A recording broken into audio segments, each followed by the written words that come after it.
Eu me chamo Maruil, né? Sou médica, mas desde a meninice, desde que comecei a aprender a ler, eu já comecei lendo as escrituras. Então, eu sou médica, mas também conhecedora da Bíblia. E hoje nós vamos falar sobre a Igreja de Deus, as características dessa igreja. Muitos dizem ser a Igreja de Deus, né? Mas para a gente saber se nós somos da Igreja de Deus, nós temos que saber essas características de Deus, né? E é isso que nós vamos estudar. No livro de Efésios, o apóstolo Paulo diz assim: já não sois estrangeiros e peregrinos. Por que ele diz isso? Porque na época só os judeus eram de Deus. E os não-judeus eram considerados estrangeiros, peregrinos, né? E ele continua: mas agora sois concidadãos dos santos e sois da família de Deus, edificados sobre o fundamento dos apóstolos. O que quer dizer fundamento dos apóstolos? É aceitando a morte de Cristo, que salva, né? Quem crê se torna um novo Israel. Esse é o fundamento dos apóstolos. Continuando, e também sobre o fundamento dos profetas, né? Que significa? Baseado no Antigo Testamento, que os profetas já projetavam a vinda do Messias, né? Que era Jesus. Continuando, sendo ele mesmo, Jesus, a pedra angular.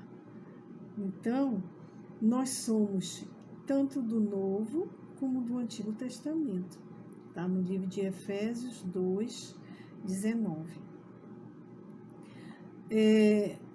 Confirmando aqui que Jesus é a pedra angular. Tá? Porque a gente vai estudar muito sobre essa pedra. Né? No Antigo Testamento, nós vamos ler Salmos de Davi, né? Capítulo 118, 22, diz que a pedra que os edificadores rejeitaram tornou-se a pedra, a cabeça de esquina, né? Que era a pedra. A profecia apontava para Cristo, que já seria rejeitado, né? No livro de Gênesis de Moisés, capítulo 31, 45, diz assim: então tomou Jacó uma pedra e erigiu-a por coluna. Então a pedra era usada como altar para adorar e já indicava Jesus que seria essa pedra, né?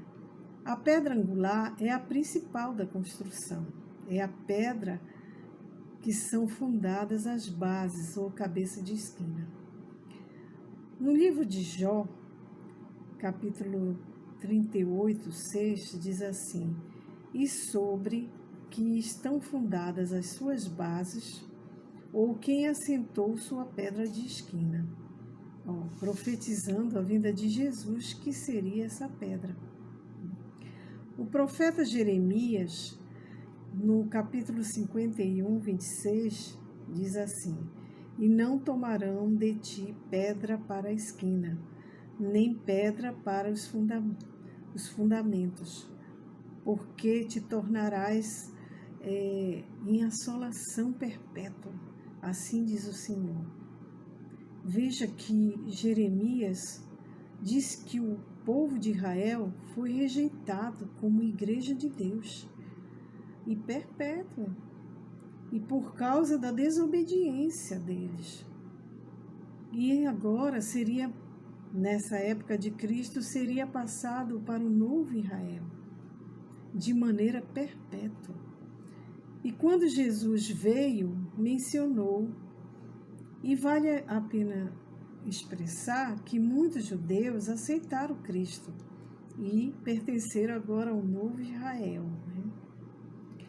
Isaías 28:16 disse assim: portanto, assim, o dia do Senhor Deus, eis que eu assentei em Sião uma pedra, uma pedra já provada, pedra preciosa de esquina, que está bem firme e fundada, profetizando Jesus, né?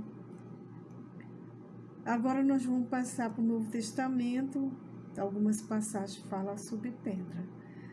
O livro de Atos de Lucas, capítulo 4, 11, diz: Ele é a pedra que foi rejeitada por vós, os edificadores, a qual foi posta por cabeça de esquina. Falando de Jesus, que ele foi rejeitado, né? Muitos interpretam mal o texto de Mateus, capítulo 16, 18, quando Jesus diz assim: Pois eu também te digo que tu és Pedro, e sob esta pedra edificarei minha igreja, e as portas do inferno não prevalecerão contra ela. Pedro assumiria a igreja, mas a pedra, que era o fundamento da igreja, era Cristo e não Pedro. E nós vamos ver mais adiante. Em 1 Coríntios, o apóstolo Paulo, 10, 4, explica: E beberam todos de uma mesma bebida espiritual que os seguia, e a pedra era Cristo. Dizendo bem claro, né? Então, o próprio livro de Pedro também menciona a relação de Cristo com a pedra.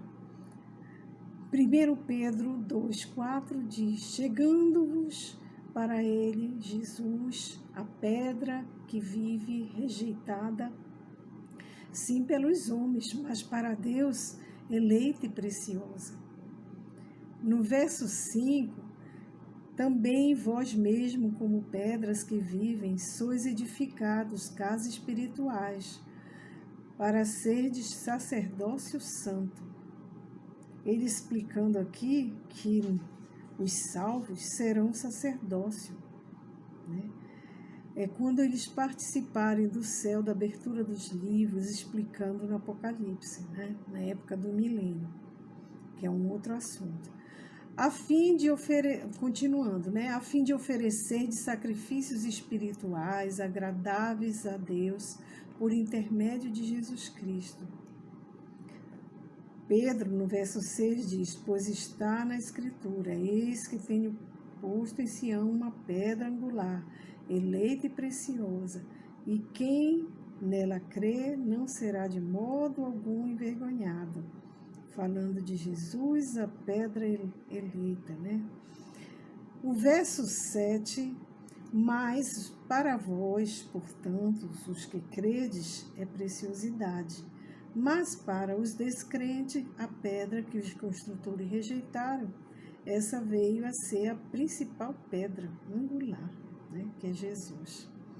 Então, entendemos até então que a Igreja de Deus é fundada em Cristo, tanto no Antigo como no Novo Testamento.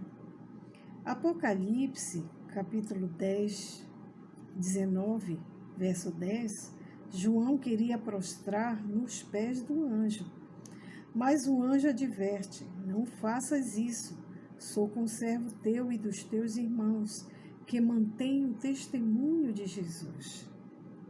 O testemunho de Jesus é o espírito de profecia. Ele falando dos profetas que profetizaram acerca da vinda de Jesus. Então, o Messias e todos os rituais do Cordeiro que simbolizavam Jesus. Esse é o testemunho de Jesus, né? Que Jesus já estava sendo profetizado desde o Antigo Testamento. No verso, João, no capítulo 7, verso 17, diz assim: Se alguém quiser fazer a vontade dele, conhecerá a respeito da doutrina, se ela é de Deus ou se falo por mim mesmo. Ele falou dos ensinos que era de Deus, né?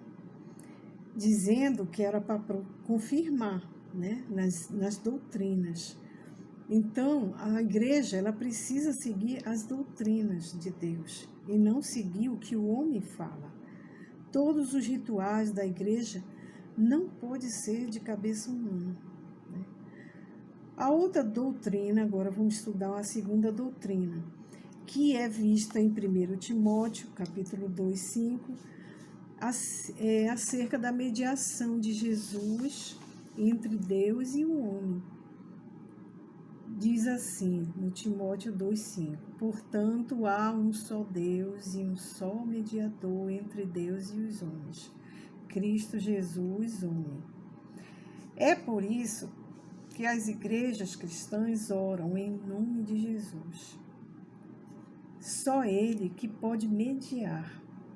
Quando nós intercedemos por alguém em oração, nós sempre terminamos a oração pedindo em nome de Jesus, para Ele mediar a nossa oração. E é assim que nós chegaremos até Deus. E não fazemos como certas igrejas que oram pelos santos, eles não podem mediar, só Jesus pode.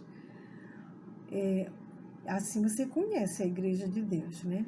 A outra doutrina para conhecer a igreja de Deus é acerca da vinda de Jesus.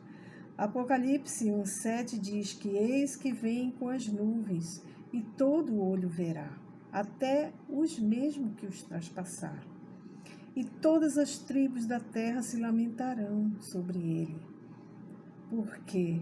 Porque não rejeitaram ele, né?